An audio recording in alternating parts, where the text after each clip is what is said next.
आज हम बात करेंगे उस इनक्रेडिबल कहानी की कि कैसे इंटरनेट एक प्राइवेट नेटवर्क से निकलकर वो पब्लिक स्पेस बना जिसे हम सब आज इस्तेमाल करते हैं। तो चलिए इस कहानी को जरा करीब से समझते हैं। कभी सोचा है कि वेबसाइट्स के आने से पहले इंटरनेट कैसा दिखता था? मतलब कोई गूगल नहीं, कोई ब्राउजर नहीं। ये सवाल ही हमें उस दौर में ले जाता है जब इंटरनेट आज जैसा बिल्कुल भी नहीं था। तो कहानी शुरू होती है इंटरनेट के पहले हिस्से से, जहां यह सिर्फ कुछ चुनिंदा लोगों के लिए ही था। एक ऐसा बंद दरवाजों वाला सिस्टम जिसके बारे में जानकर शायद थोड़ी हैरानी हो। देखिए, शुरुआत में इंटरनेट का नाम था ARPANET, और ये आम लोगों के लिए तो था ही नहीं। ये असल में मिलिट्री, वैज्ञानिकों और यूनिवर्सिटीज के लिए एक प्राइवेट नेटवर्क की तरह था। आज की तरह फेसबुक, गूगल ऐसा कुछ भी नहीं था। तो फर्क देखिए, एक तरफ था ARPANET जो सिर्फ कमांड्स लिखकर चलता था, जिसे सिर्फ एक्सपर्ट्स ही चला पाते थे और जहां कोई वेबसाइट नहीं थी। और दूसरी तरफ है आज का वेब, जो ग्राफिकल है, सबके लिए है और जिस पर अरबों वेबसाइट्स हैं। उस जमाने में तो बस लॉगिन, फाइल ट्रांसफर या बेसिक ईमेल जैसे ही काम हो पाते थे। तो फिर ये सब बदला कैसे?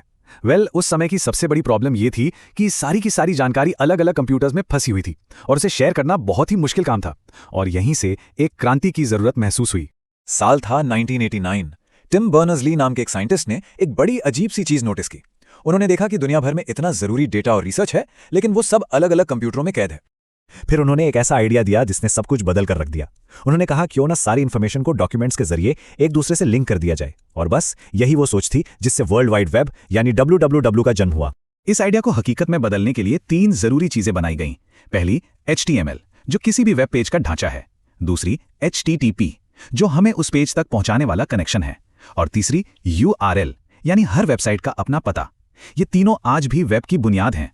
और फिर 1991 में इतिहास रचा गया। दुनिया की पहली वेबसाइट लाइव हुई और आखिरकार इंटरनेट सबके लिए खुल गया। लेकिन कहानी यहां खत्म नहीं हुई, बल्कि यहां से एक नई चुनौती शुरू हुई। इंटरनेट पब्लिक तो हो गया था, पर अब वो एक तरह से जानकारी की भूल भुलैया बन गया था। वेबसाइट्स तो थीं, लेकिन उन्हें ढूंढना लगभग नामुमकिन था। इसे ऐसे समझिए कि उस समय लोग इंटरनेट से उतने ही कंफ्यूज थे जितने आज शायद हम डार्क वेब के नाम से होते हैं। हजारों वेबसाइट्स थीं, पर उन्हें खोजने का कोई सीधा रास्ता ही नहीं था। तो लोग वेबसाइट्स खोजते कैसे थे? तरीके बड़े पुराने थे। या तो हाथ से बने डायरेक्टरीज होती थीं, या फिर लोग एक दूसरे को बताते थे कि भाई उस वेबसाइट पर जाकर देखो, या फिर एड्रेस को रटना पड़ता था। जाहिर है, एक बेहतर सिस्टम की बहुत ज्यादा जरूरत थी। और अब हम कहानी के उस हिस्से में पहुंचते हैं जहां इस केओस को एक सिस्टम में बदलने के लिए नए नए आविष्कार हुए। 1993 के बाद तो वेब पर जैसे एक धमाका ही हो गया।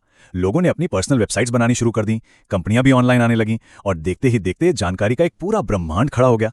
अब तो कुछ ढूंढना और भी मुश्किल हो गया था। और इसी प्रॉब्लम को सॉल्व करने के लिए आया एलीवेब, दुनिया का पहला सर्च इंजन। ये एक बहुत बड़ी क्रांति थी।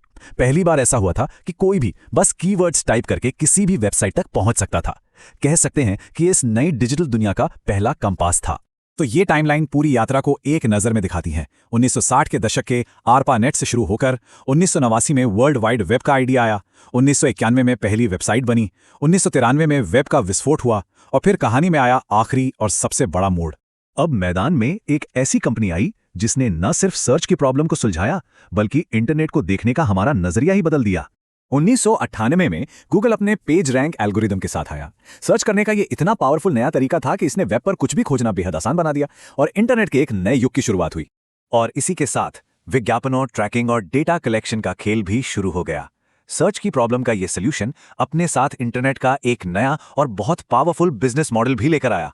तो सवाल यही उठता है कि आखिर एक सर्च एल्गोरिदम विज्ञापनों और डेटा इकट्ठा करने के एक पूरे दौर की वजह कैसे बन गया? ये वो कहानी है जो आज भी हमारी डिजिटल जिंदगी को तय कर रही है।